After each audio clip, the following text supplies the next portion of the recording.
তো এই ভিডিওটা 2 থেকে 3 দিন আগের করা। তো এখন আমি তোমাদের সঙ্গে আজকে শেয়ার করছি ভিডিওটা। তো তোমরা আমার সঙ্গে এই ভিডিওটা দেখতে থাকো, তাহলে বুঝতে পারবে। তো এই ডালটা বিউলির ডাল, তো এটা আমি সকাল যখন 10:30 নাগাদ রান্না করছিলাম, তো হঠাৎ করে মনে হলো যে দেখি তো একটু চেষ্টা করি। তো এটা আমি ভিজিয়ে রেখেছিলাম, এখন কিন্তু 4:30 বাজে। তো ডালটা কিন্তু তোমরা দেখে নিয়েছো, ডালটা একদম ভিজে গেছে। তো আমার একটু ওই ব্লেন্ডারের প্রবলেম, মানে ওটা নেই। তো যার কারণে ছিল একটা, সেটা নষ্ট হয়ে গেছে বলে আর কেনা হয়নি। তো পাটাতেই আসলে বাটতে বসেছি। আমি জানি না এটা কতটা টাইম লাগবে তখন অবধি, কিন্তু আমি এখন যখন এডিটিং করছি, তো তখন আমি তোমাদের একটু বলে রাখছি যে এটা বাটতে প্রায় আমার 1 ঘন্টার মতো টাইম লেগেছে। অনেকটা ছিল দেখো। তো পাটায় বাটার কারণে না অনেকটা, মানে দেখো, শুকনো শুকনো হয়ে গেছে। যেহেতু আমি জল ব্যবহার করিনি, কারণ কি জল ব্যবহার করলে না কেমন পাটাতে না পিছলে যাচ্ছিলো, মানে আমি আর বাটতে পারছিলাম না, খুব কষ্ট হচ্ছিলো। ওই জন্য ছাঁকনি দিয়ে ছেঁকে ছেঁকে জলটা বার করে যখন একটু শুকনো শুকনো মনে হচ্ছে, তখন আমি বেটে নিয়েছি।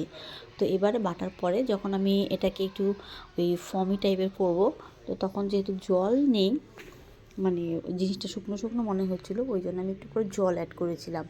তো তোমরা যখন করবে তখন তো অবশ্যই তোমরা বুঝতে পারবে জিনিসটা যখন করবে। তো অনেকটা শক্ত ছিল বলে আমি একটু একটু করে জল অ্যাড করছিলাম, যতটা লাগে না লাগে। তো এর মধ্যে আমি ওই একটু আবার লবণ দিয়েছিলাম, মৌরি আর জিরে দিয়ে এটাকে আবার আরেকটু নাড়িয়ে নিচ্ছি। তো এরকম করতে করতে না আমার হাতটা না অনেকটা ব্যথা হয়ে গেছিলো, মানে অনেকটা টাইম আমি জিনিসটাকে বেটেছি, 1 ঘন্টা মতো। তারপরে হচ্ছে এখন আবার এরকম করে ঘোরাতে হচ্ছে, হাতটা না প্রচণ্ড ব্যথা হয়ে গেছিলো। শেষে আমি ওই কেকের যে ব্যাটার করা হয়, তো সেটা দিয়ে আমি আবার শেষের দিকে আবার ওটা দিয়ে আবার করেছিলাম। তো এই দেখো, এটা তোমরা কখন বুঝবে যে এটা একদম পারফেক্ট হয়েছে, যখন দেখবে জলের মধ্যে তোমরা এই যে এরকম একটা করে ছোট ছোট একটু কী বলে বল আকার করে যখন দেখবে ভেসে উঠবে, তখন তোমরা বুঝতে পারবে যে এটা একদম হয়ে গেছে। তো তেলটা বসিয়ে দিয়েছি। তো একে একে করে বড়ার সাইজ তোমরা যে যার মতো বড় করতে পারো, ছোট করতে পারো, মাঝারি করতে পারো, যে যার মতো করে পারো সেরকম সাইজে ভেজে নেবে। তো আমি ওই তেলটা গরম হওয়ার পরে এটাকে ভাজতে দিয়েছি। তো আমার তস হয়েছিল না, কারণ অলরেডি তখন প্রায় 6টা, সোয়া 6টা বেজে গেছে, বা 6:30 হবে হয়তো, আমার ঠিক মনে নেই। 2 দিন পরে আসলে এডিটিং করছি বলে ভুলে গেছি। 4:30 মতো তখন বাজে। মানে আমার চিন্তা ছিল, আমি যেহেতু 4:30 শুরু করেছিলাম, আমি ভেবেছিলাম যে সন্ধ্যাবেলা টিফিনে হয়তো বাবু মা মানে সবাই মিলে এটা খেতে পারবো। কিন্তু বাবুর একটু সমস্যা আছে, সমস্যা বলতে বাবুর সন্ধ্যাবেলায় ওষুধ খায়, তো বাবুর ওই 6:30 7টার মধ্যে বাবুকে টিফিন দিতে হয়। তো যার কারণে আমি মাঝখানে আবার বাবুকে আবার একটু মুড়ি দিয়েছিলাম। তো যাই হোক, ওরা মুড়ি দিয়ে চা দিয়ে আমি একদম ফ্রি হয়ে তারপরে এগুলো করছি। তো তারপরে একে একে প্রথম যে ব্যাচটা ছিল সেটা হয়ে গেছে, তো সেকেন্ড ব্যাচ আমি বসিয়ে দিয়েছি। তো একে একে কিন্তু আমার সবগুলো ভাজা হয়ে গেছে। তো এই দিকে দেখো, আমি এটা গামলার মধ্যে জল নিয়েছি এবং জলের মধ্যে 1 চামচ চিনি এবং 1 চামচ লবণ নিয়েছি। আর এই বড়াগুলো এখন একটু যেহেতু শুকনো আছে, তো এরকম জলের মধ্যে ডুবিয়ে দিয়েছি যাতে জলগুলো ভিতরে ঢোকে, জিনিসটা একটু নরম হয়। আর এখানে দেখো, তড়কা করার জন্য আমি এখানে একটু তেলের মধ্যে জিরে ফোড়ন আর হলো কারি পাতা দিয়েছি। তো সেটা এই যে এখানটা দিয়ে দিয়েছি। তো এবার এটা ঢাকা দিয়ে রেখে দেবো। এই যে এর একটা স্মেল, খুব সুন্দর একটা স্মেল হয়, তো সেটা আপাতত ওখানেই থাক। আর এখানে দেখো, এই তেঁতুল অনেকদিন আগে নিয়ে এসেছিলাম, ফুচকা করে খেয়েছিলাম, তো সেটাই একটু ছিল। আর একটু তেঁতুল ওই গুড় দিয়ে করানোই ছিল, তো সেটা দুটো মিলে আমি আজকে কাজে লাগাবো জিনিসটা। আর এখানে দেখো 500 গ্রামের উপরে হবে দই ছিল। আর মানে আজকে না আমার কোনো প্রিপারেশান ছিল না আসলে যে দই বড়া করব, কিন্তু আসলে সব কিছুই ছিল মোটামুটি। তো যার কারণে আর মানে চিন্তাভাবনাটা অন্য করতে পারিনি, ভাবলাম যে চলো করে নিই।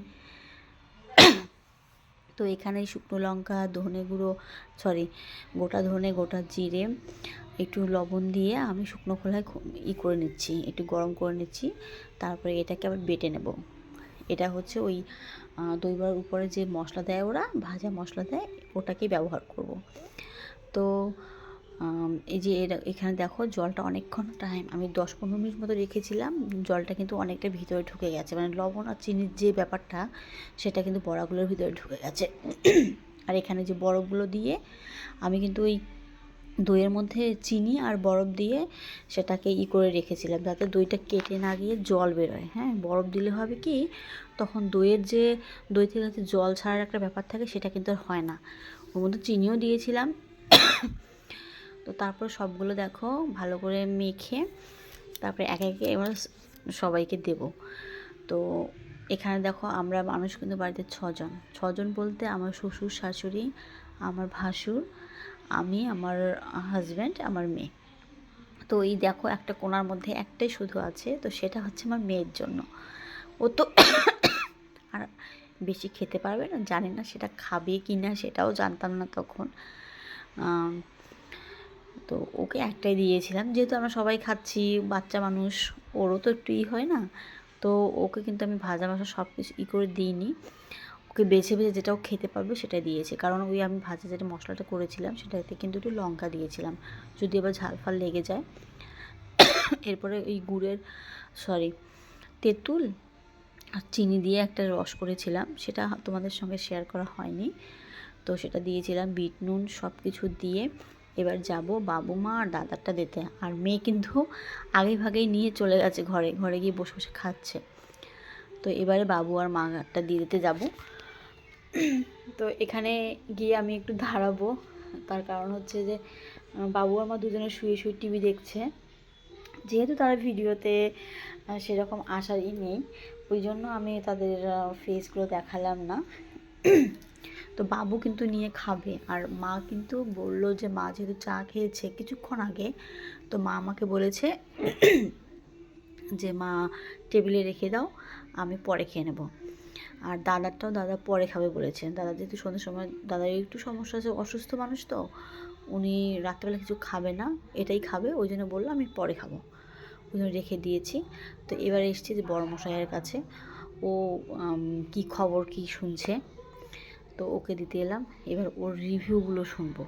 আমি জানি না, তখনও জানি না যে কেমন হয়েছে না, যে আমি যেহেতু খাইনি, তবে নুনটা একটু হয়তো হালকা কম হয়েছে, পরবর্তীতে আমি আরেকটু নুন দিয়েছি। তো ও হচ্ছে টেস্ট করবে, আমি একটু রিভিউটা কেমন।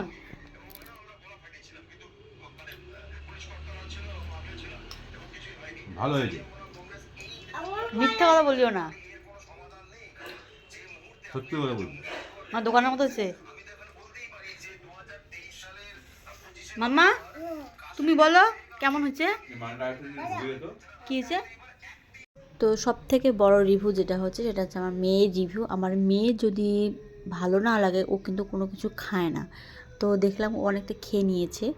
তো ভিডিওটা তোমাদের কেমন লাগলো অবশ্যই করে লাইক, কমেন্টস এবং শেয়ার করে দিও। আর ভালোবেসে পাশে থেকো, সবাই ভালো থেকো, সুস্থ থেকো। দেখা হবে অন্য কোনো ব্লগে। ততক্ষণ পর্যন্ত সবাইকে টাটা।